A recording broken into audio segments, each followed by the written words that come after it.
Como ustedes saben, fue congresista de la República y tiene, pues, le gusta la historia. Es un hombre que está dedicado a hacer libros de historia últimamente. ¿Cómo estás, Fausto? Bienvenido. Bien, bien, gracias. A ver, tú te has centrado, y este libro que fue interesante, uno de los más vendidos en la feria, tú en el virreinato. ¿Por qué tú discutes? ¿Es virreinato o colonia? Porque nosotros muchas veces hablamos de la colonia, la época de la colonia. ¿El Perú fue un reino de reinos dentro de los reinos de España? ¿Y fue un virreinato o fue una colonia tipo Estados Unidos? Quiero hacerlo más simple para que podamos entenderlo.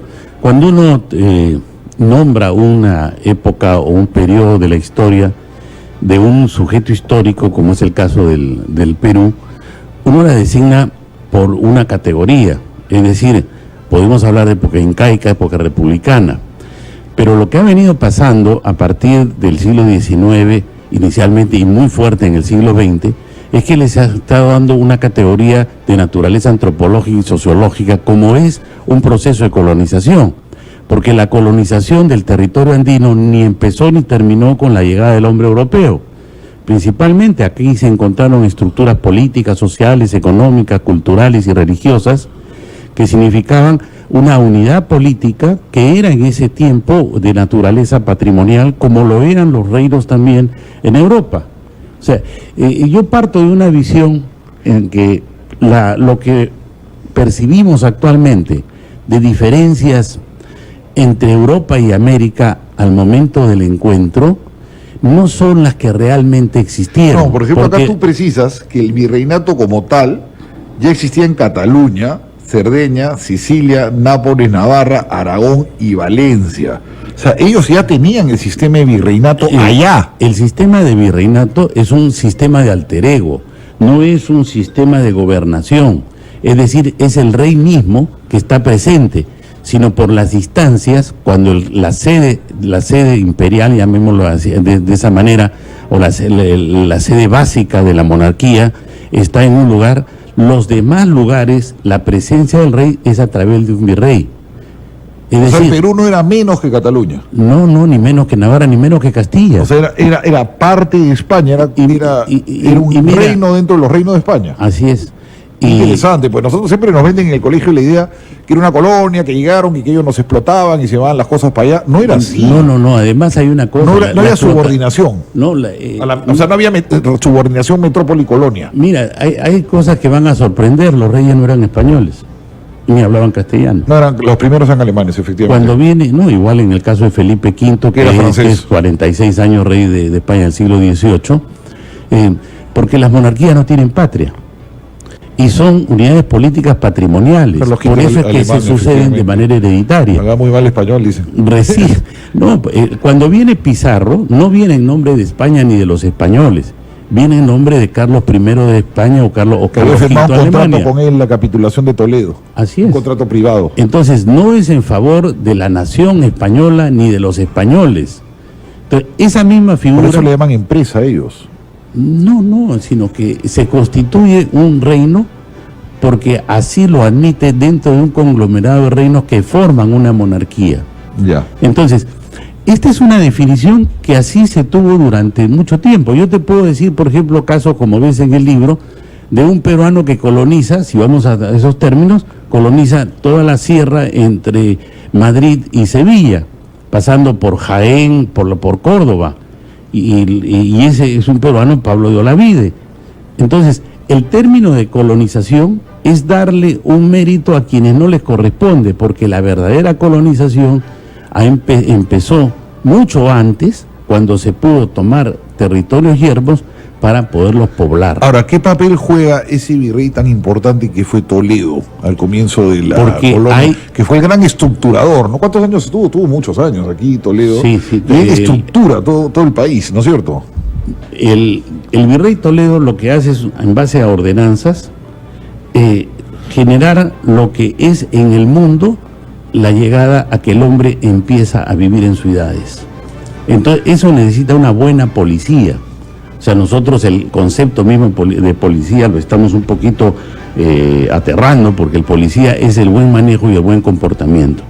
Entonces, Además, hay otros elementos. Ahora, yo no estoy solo en esto. John Eliot, que es quizás hoy día el más reputado de los historiadores, ya le jaló las orejas a muchos historiadores que siguen utilizando el término colonia.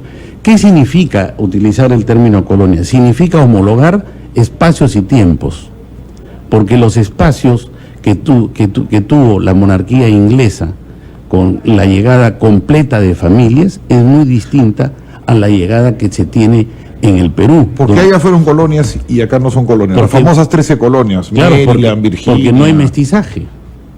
Ya. O sea, y fundamentalmente además porque no son incorporados a la corona. Además hay una cosa importante, que el virreinato también era Sicilia, también era Nápoles.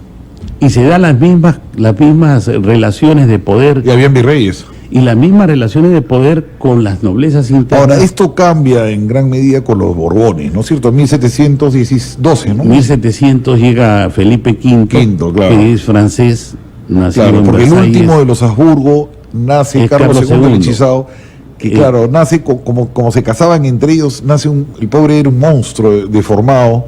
Desde que nace, Pobrecito, él es rey a los 4 años. Los cuadros, es un hombre completamente deformado, ahora, muere sin descendencia. Es muy importante estos episodios porque podríamos decir la dicha de tener hijos como Maximiliano I, que hace que sus nietos se queden con lo que hoy día llamamos España y América. No, pero como se casaban entre ellos tenían muchas taras, ¿no? Entonces este chico no deja descendencia, muere joven, Carlos II, el hechizado le decían por lo feo no, que pero, era. Pero ahí es importante es cómo se hace un tratado de partición en donde en el caso, por ejemplo, de Perú como parte del Reino de Indias, iba a pasar a José Fernando de Baviera.